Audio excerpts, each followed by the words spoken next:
Hello everyone, எல்லாருக்கும் வணக்கம். இன்னைக்கு பார்த்தீங்க அப்படின்னா ஒரு லஞ்ச் விலாக் தாங்க. இன்னைக்கு வந்து நான் என்னென்ன பண்ண போகிறேன் அப்படின்னா, இதெல்லாம் தான் நான் ஆல்ரெடி பண்ணது. இப்போ இன்ட்ரோ எடுத்துகிட்டு இருக்கேங்க. இன்னைக்கு பார்த்தீங்க அப்படின்னா மட்டன் பிரியாணி, ஃபிஷ் ஃப்ரை, அதுக்கப்புறம் வந்துட்டு மஷ்ரூம் தொக்கு, இந்த மூணு தான் நான் உங்களுக்கு பண்ணி காமிக்க போகிறேன். வாங்க வீடியோக்குள்ளே போகலாம். வீடியோக்குள்ளே போகிறதுக்கு முன்னாடி நீங்கள் நம்ம சேனலை ஃபர்ஸ்ட் டைம் பார்க்குறீங்கன்னா மறக்காமல் சப்ஸ்கிரைப் பண்ணிக்கோங்க. கூட இந்த பெல் ஐகானை கிளிக் பண்ணிக்கோங்க. வாங்க வீடியோக்குள்ளே போகலாம்.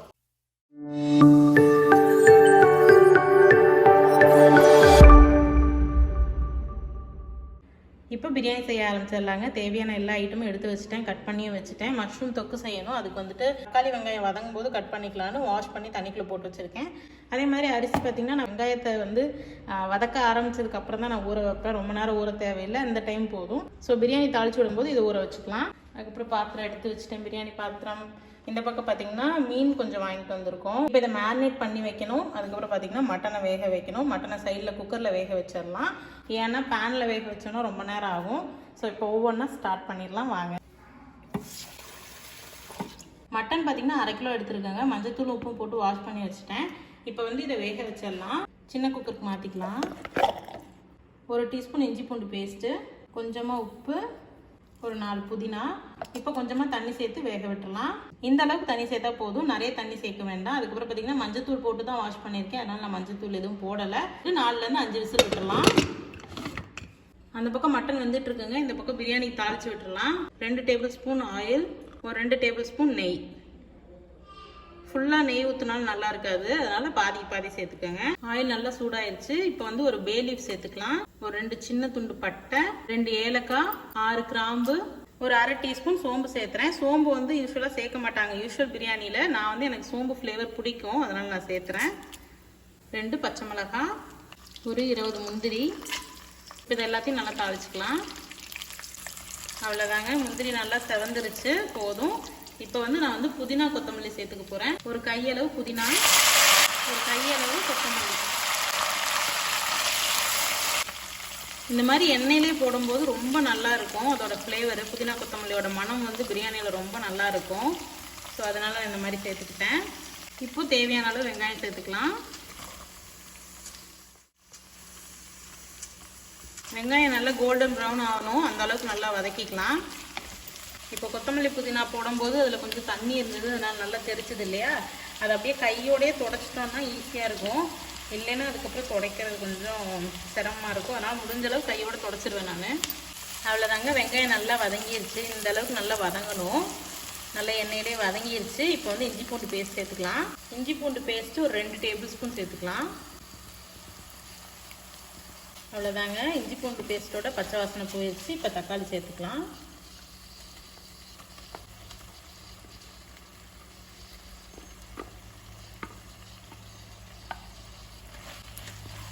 தக்காளி இன்றைக்கி நல்லா பெரிய பீஸாக தான் கட் பண்ணியிருக்கேன். இது நல்லா குக் ஆகட்டும். இப்போ கொஞ்சமாக உப்பு சேர்த்துக்கலாம், தேவையான அளவு கல் உப்பு.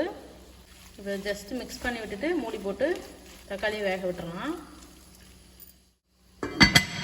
இப்போ மீனுக்கு மசாலா ரெடி பண்ணிடலாம். மஞ்சத்தூள், வரமிளகாத்தூள், கொஞ்சமாக கரம் மசாலா. இது வந்து ஒரு 3/4 டீஸ்பூன், இது ஒரு 1/4 டீஸ்பூன். அதுக்கப்புறம் பார்த்தீங்கன்னா மல்லித்தூள் 1 டீஸ்பூன். அதுக்கப்புறமா வீட்டில் அரைச்ச கறி மசாலா ஒரு 3/4 டீஸ்பூன். இது போதும், ஏன்னா ஆரியனுக்கும் கொடுக்கணும், அதனால் ரொம்ப காரமாக வேணான்னு இது வச்சுருக்கேன். அதுக்கப்புறமா தேவையான அளவு உப்பு சேர்த்துட்டு 1 டேபிள் ஸ்பூன் அளவுக்கு கார்ன்ஃப்ளவர் சேர்த்துக்கோங்க. நான் வந்து இன்றைக்கி அரிசி மாவு சேர்க்குறேன். ஆல்ரெடி 2 டைம் அவர் கடைக்கு போயிட்டு வந்துட்டார். கார்ன்ஃப்ளவர் இல்லைன்னு இப்போ தான் பார்த்தேன். அதனால் வந்து இப்போ சொன்னோம்னா அவ்வளோதான், கடிச்சு வச்சிருவார். ஸோ அதனால் நான் வந்து கார்ன்ஃப்ளவருக்கு பதிலாக அரிசி மாவு யூஸ் பண்ணுறேன். தேவையான அளவு உப்பு, இஞ்சி பூண்டு paste 1 table spoon, normal cooking oil 1 teaspoon, ஒரு 1/2 எலுமிச்சம்பழத்தை பிழிஞ்சு விட்டுலாம். இப்போது ஒரு கை நிறைய மல்லி இலை. யூஸ்வலாக நிறைய பேர் போட மாட்டீங்க, பட் மல்லி இலை போட்டு பாருங்கள், ரொம்ப நல்லா இருக்கும் இதோட ஃப்ளேவரு. ஃபிஷ் வந்து ஃப்ரை ஆகும்போது சாப்பிடும்போதும் நல்லா இருக்கும் டேஸ்ட்டு. இப்போ இதை நல்லா கலந்து விட்டுடலாம். ஆயில் போட்டிருக்கோம், வேணும்னா கொஞ்சம் தண்ணி கூட சேர்த்துக்கலாம். கொஞ்சம் திக்காக இருந்தது, அதனால் 1 டேபிள் ஸ்பூன் அளவுக்கு தண்ணி ஊற்றியிருக்கேங்க. மீனை பிரட்டிக்கலாம். மீன் அப்படியே நல்லா வந்துட்டு பிரட்டி எடுத்துக்கோங்க. அவ்வளோதான் அவ்வளோதாங்க, ஃபிஷ்ஷை நல்லா கோட் பண்ணிட்டேன். இங்கே பாருங்கள். இப்போ வந்து இது வந்து நீங்கள் ஃப்ரிட்ஜில் வைக்கிறனா கூட ஒரு 1/2 hour ஃப்ரிட்ஜில் வச்சுட்டு அதுக்கப்புறம் டீப் ஃப்ரையோ இல்லை ஷாலோ ஃப்ரையோ பண்ணலாம். நான் வந்துட்டு வெயில் நல்லா அடிக்குது வெளியில், அதனால கொஞ்சம் நேரம் போய் வெயிலில் வைக்க போகிறேன். ஒரு 15 நிமிஷம் ஒரு சைடும், இன்னொரு சைடு திருப்பி வச்சு ஒரு 15 நிமிஷம், ஒரு 1/2 hour வெயிலில் இருந்தால் சூப்பராக வந்து மேரினேட் ஆயிரும். ஸோ நான் வெயிலில் வச்சுட்டு வந்துட்டு நம்ம தக்காளி எந்த அளவுக்கு வதங்கியிருக்குன்னு பார்க்கலாம். அவ்வளோதாங்க, நம்ம தக்காளி சூப்பராக வதங்கிருச்சு. லைட்டாக அடி பிடிச்சிருச்சு, பட் பரவாயில்ல, சரியாக போயிடும் குக் பண்ணும்போது. இப்போ மசாலாலாம் சேர்த்துக்கலாம். நான் பார்த்தீங்கன்னா பிரியாணிக்கு நிறைய மசாலாலாம் சேர்த்த மாட்டேன், ரொம்ப கம்மியாக தான் சேர்த்துவேன். இப்போ பார்த்தீங்கன்னா மஞ்சத்தூள் ஒரு 1/4 டீஸ்பூன். ஆல்ரெடி பச்சை மிளகா போட்டிருக்கோம், 2 பச்சை மிளகா. ஸோ அதுக்கு தகுந்த மாதிரி நீங்கள் காரம் போடுங்க. நான் பார்த்தீங்கன்னா 1 டீஸ்பூன் வரமிளகாத்தூள், 2 டீஸ்பூன் பிரியாணி மசாலா. அவ்வளோதாங்க மசாலா, வேறு எதுவும் சேர்த்த தேவையில்லை, இதுவே கரெக்டாக இருக்கும். இப்போ இதை நல்லா கலந்து விட்டுறலாம், மசாலாவோட பச்சை வாசனை போகிற வரைக்கும். மசாலாவோட பச்சை வாசம் போய் இந்த அளவுக்கு எண்ணெய் வந்து பிரிஞ்சு வர ஆரம்பிச்சிருச்சு. இந்த ஸ்டேஜில் வந்து நம்ம தயிர் சேர்த்துக்கலாம். தயிர் பார்த்திங்கன்னா 2 டேபிள் ஸ்பூன் எடுத்து வச்சுருக்கேன். இதை நல்லா கலந்து விட்டுடலாம். மட்டனு பார்த்திங்கன்னா வெந்துருச்சு, வெந்து விசில் அடங்கிருச்சு. நான் பார்த்திங்கன்னா இன்றைக்கி 5 விசில் விட்டேங்க. எந்த அளவுக்கு வெந்திருக்குன்னு இன்னும் ஓப்பன் பண்ணி பார்க்கல, பட் வெந்திருக்கும். இது அப்படியே 2 minutes குக் ஆகட்டும். நம்ம வந்து மட்டன் எடுத்து வந்துடலாம். நாங்கள் நல்லா திரண்டு வந்துருச்சு கிரேவி. இதுக்கு மேலே லேட் பண்ணாமல் நம்ம வந்து மட்டன் சேர்த்துக்கலாம். மட்டன் பார்த்திங்கன்னா நல்லா பூவாட்டம் வெந்துருச்சு. ஒரு சிலர் கொஞ்சம் மென்று சாப்பிட்ற மாதிரி பிடிக்கும் மட்டனை. எங்களுக்கெல்லாம் மட்டன் வந்து நல்லா வெந்திருந்தால் தான் பிடிக்கும். ஸோ நல்லா வேக வச்சுட்டேன் நான். இந்த மட்டன் ப்ராத் வந்து தனியாக எடுத்துக்கலாம். மட்டனை மட்டும், வெந்த மட்டனை மட்டும் உள்ளே சேர்த்துக்கலாம்.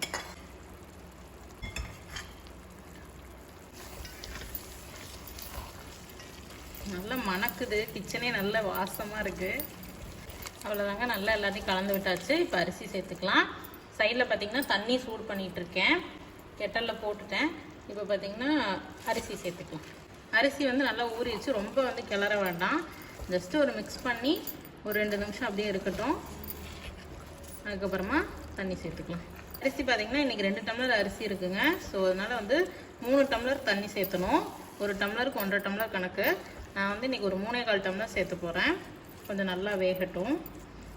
இப்போ கெட்டலில் தண்ணி போட்டு வச்சுருந்தேன், அதை சேர்த்துக்கலாம். மட்டன் ப்ராத் பார்த்திங்கன்னா சரியாக 1 டம்ளர் இருக்குது. ஸோ 3 டம்ளர் தண்ணி சேர்த்திட்டேன். யூஸ்வலாக 3 டம்ளர் தான் சேர்த்துவேன். இன்றைக்கி கொஞ்சம் எச்சா சேர்த்துறேன் தண்ணி, ஒரு 3/4 டம்ளர். ரொம்ப போட்டு மிக்ஸ் பண்ண வேண்டாங்க, ஜஸ்ட்டு கலந்து மட்டும் விட்டுடலாம். அவ்வளோதாங்க, பிரியாணி நல்லா கொதி வர ஆரம்பிச்சிருச்சு. இப்போ ஃபைனலாக ஒரு மிக்சிங், நல்லா வேகவும் ஆரம்பிச்சிருச்சு சாப்பாடு. இப்போ தம் போட்டுடலாம். நான் பார்த்தீங்கன்னா இந்த பக்கம் எறும்பு கல்லை வந்து சூடு பண்ணிட்டேன். இப்போ மூடி போட்டுட்டு வேக விட்டுடலாம். என்னப்பா? இந்த எடுத்துகிட்டு வரேன். இப்போ அந்த அடுப்புக்கு மாற்றிக்கலாம். அவ்வளோதாங்க, கல்லை நல்லா சூடு பண்ணிவிட்டேன். இப்போ வந்து ஒரு 20 minutes தம்மில் இருக்கட்டும். சைடில் அப்படியே எக்கை பாயில் பண்ணிக்கலாம். எக் இந்த பக்கம் வெந்துட்டு இருக்கட்டும், அந்த பக்கம் மஷ்ரூம் தொக்கு ரெடி பண்ணிடலாம். 1.5 டீஸ்பூன், 2 டீஸ்பூன் எண்ணெய், ஒரு 2 சின்ன துண்டு பட்டை, ஒரு 4 கிராம்பு, 2 பச்சை மிளகாய், சோம்பு ஒரு 1/2 டீஸ்பூன். இது நல்லா பொரியட்டும். நல்லா பொரிஞ்சிருச்சுங்க சோம்பு. இப்போ கொஞ்சமாக கருவேப்பிலை சேர்த்துக்கலாம். எல்லாம் நல்லா பொரிஞ்சிருச்சு. இப்போ வெங்காயம் சேர்த்துக்கலாம். ஆனியன் நல்லா ஃப்ரை ஆகட்டும். வெங்காயம் நல்லா வதங்கிருச்சு. இஞ்சி பூண்டு பேஸ்ட்டு ஒரு டீஸ்பூன் சேர்த்துக்கலாம். இதை நல்லா கலந்து விட்டு பச்சை வாசனை போனதுக்கப்புறமா நம்ம வந்துட்டு கட் பண்ணி வச்சுருக்க தக்காளி சேர்த்துக்கலாம். அவ்வளோதாங்க, இப்போ தக்காளியும் சேர்த்துக்கலாம். நான் வந்து ஒரு 1.5 தக்காளி எடுத்து வச்சுருக்கேன், பெரிய சைஸ் தக்காளி. தேவையான உப்பு. இப்போ இதை கலந்து விட்டுட்டு மூடி போட்டு வேக விட்டுடலாம் தக்காளியை. தக்காளி நல்லா வேகட்டும். இப்போ வந்து நான் மஷ்ரூமை கட் பண்ண போகிறேன். இப்போ கட் பண்ணால் கரெக்டாக இருக்கும். பிரியாணி தம் போட்டு இப்போ வந்து 15 நிமிஷம் ஆயிடுச்சு. ஆக்சுவலாக இது வந்து நல்ல சூடு சுற்றுச்சு. இது நல்லா சூடு தாங்கக்கூடிய காஸ்ட் அயர்ன், அதனால் இதுவே போதும். இங்கே பாருங்கள், இன்னும் லைட்டாக சதசதுன்னு இருக்குது. அது வந்துட்டு நம்ம அடுப்பை ஆஃப் பண்ணிடலாம். ஏன்னா 2 சைடும் நான் யூஸ் பண்ணிருக்கேன், அதனால் நல்ல சூட்டில் தான் இருக்குது. ஸோ இதை ஆஃப் பண்ணிவிட்டு அப்படியே ஒரு 5 minutes விட்டுறலாம். இல்லைன்னா கொஞ்சம் குழஞ்ச மாதிரி ஆயிரும். தக்காளி வெந்துருச்சான்னு பார்க்கலாம். தக்காளி நல்லாவே வெந்துருச்சு. 1/4 டீஸ்பூன் மஞ்சத்தூள், ஒரு 3/4 teaspoon வரமிளகாத்தூள், 1/2 teaspoon garam masala. So அவ்வளோதாங்க மசாலா. 2 பச்சை மிளகா சேர்த்திருக்கேன். ஸோ நல்லாயிருக்கும், காரம் போதுமாக இருக்கும். மசாலாலேருந்து ஆயில் பிரிஞ்சு வர மாதிரி குக் பண்ணிக்கலாம். அதுக்கப்புறமா மஷ்ரூம் சேர்த்துக்கலாம். பாருங்க, மசாலாவோட பச்சை வாசம் போய் நல்லா வந்துட்டு எண்ணெய் பிரிஞ்சு வர ஆரம்பிச்சிருச்சு. இந்த ஸ்டேஜில் நம்ம வந்து கட் பண்ணி வச்சிருந்து மஷ்ரூம் சேர்த்துக்கலாம். இது பார்த்திங்கன்னா ஒரு 200 கிராம் மஷ்ரூம் இந்த மாதிரி நீல வாக்கில் கட் பண்ணி வச்சுருக்கேன். இப்போ இதை சேர்த்துக்கலாம். மஷ்ரூம் அதுவே தண்ணி விடும், அதனால் நம்ம எதுவும் தண்ணிலாம் விட்டு குக் பண்ண வேண்டாம். ஜஸ்ட்டு வந்து மிக்ஸ் பண்ணி விட்டுட்டு மூடி போட்டு வேக விட்டோம் அப்படின்னா அப்படியே நல்லா வெந்துடும் தண்ணி விட்டு. அதுக்கப்புறமா நீங்கள் வந்து கிரேவி மாதிரி வேணும் அப்படின்னா கொஞ்சம் தண்ணி ஆட் பண்ணுங்கள். இல்லை அப்படின்னா விட்டுருங்க, நல்லா தொக்கு மாதிரி கன்சிஸ்டன்சி வந்துடும். ஓகே, இப்போ இதை மூடி வச்சிடலாம்.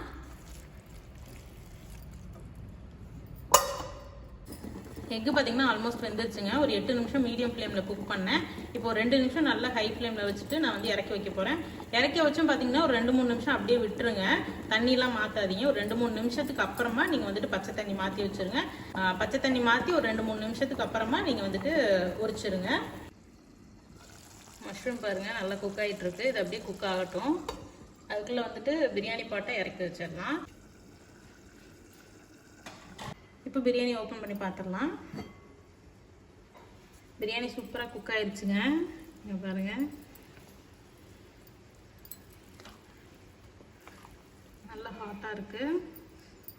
ரைஸை வந்து உடைக்காமல் அப்படியே உட்டன் ஸ்பூன் யூஸ் பண்ணால் பெட்டர். சூப்பராக குக் ஆயிடுச்சு. இது அப்படியே லைட்டாக மிக்ஸ் பண்ணி விட்டுட்டு ஒரு 2 நிமிஷம் இப்படியே இருக்கட்டும், ஓப்பன்லேயே இருக்கட்டும். அப்போ தான் இதுக்கு மேலே ஓவர் குக் ஆகாது. ஆரியனுக்கு இப்போ எக்கு கொடுத்துடலாங்க. அவன் எக்கோட ஒயிட் மட்டும்தான் சாப்பிடுவான். நல்லா சூடாக இருக்குது. இன்னும் கொஞ்ச நேரம் ஆற விட்டு ஓப்பன் பண்ணோம் அப்படின்னா நல்லாயிருக்கும். ஐ மீன் ஷேப் நல்லாயிருக்கும். பட் கொஞ்சம் லேட் ஆயிடுச்சு. இன்றைக்கி டைமு ஆல்மோஸ்ட் 1:30 ஆயிடுச்சு. அதனால் தம்பிக்கு ஃபஸ்ட்டு எக்கை கொடுத்துருவோம். இந்த எக் யோக்கை சாப்பிட மாட்டான், எக் ஒயிட் மட்டும்தான். அவர் வந்து ப்ரோட்டீன்லாம் சாப்பிடுவார், நாங்கள் வந்து இந்த ஃபேட்டை சாப்பிட்ணும். ஓகே, நான் போய் ஆரியனுக்கு கொடுத்துட்டு வந்துடுறேன். இதெல்லாம் எடுத்துடணும், இருந்ததுன்னா சாப்பிட மாட்டான்.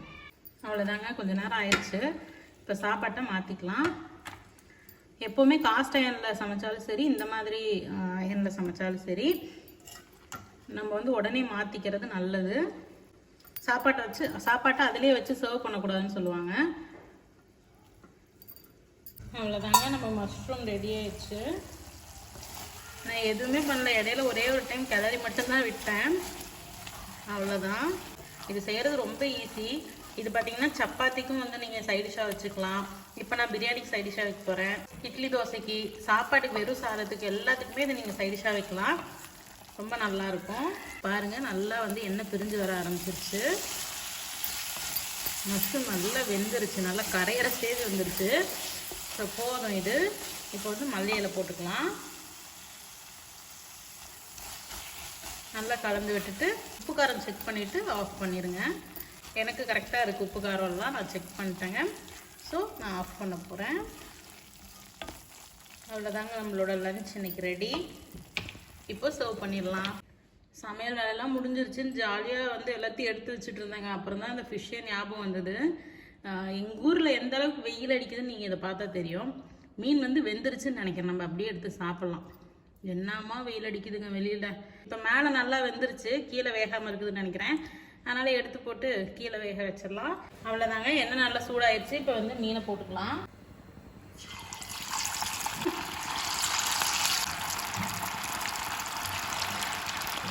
இதை நல்லா வந்து ஒரு 2-3 நிமிஷம் வந்து ஒரு சைடு வேகட்டும். அதுக்கப்புறமா திருப்பி போடலாம்.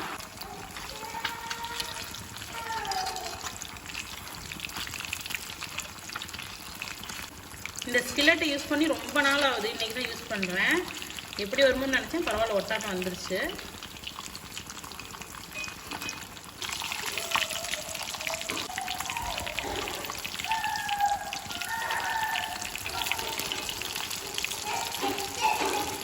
பரவாயில்லைங்க, ரொம்ப நாள் யூஸ் பண்ணாமல் நான் பார்த்தீங்கன்னா மெயின்டைனும் பண்ணலை. அந்த அளவுக்கு நான் ஆயிலெலாம் போட்டு வைக்கல. இப்போ எடுத்து தங்கம் இப்போ எடுத்து வாஷ் பண்ணிவிட்டு நான் அதுக்கப்புறம் அப்படியே வந்து அடுப்பில் வச்சுட்டேன். பட் ஒட்டாமல் வந்து பாருங்கள். இந்த ப்ராடக்ட் வந்து என் ஃப்ரெண்டோடது, ரொம்ப நல்லா பண்ணியிருக்காங்க, அதனால தான் இந்த மாதிரி வருது.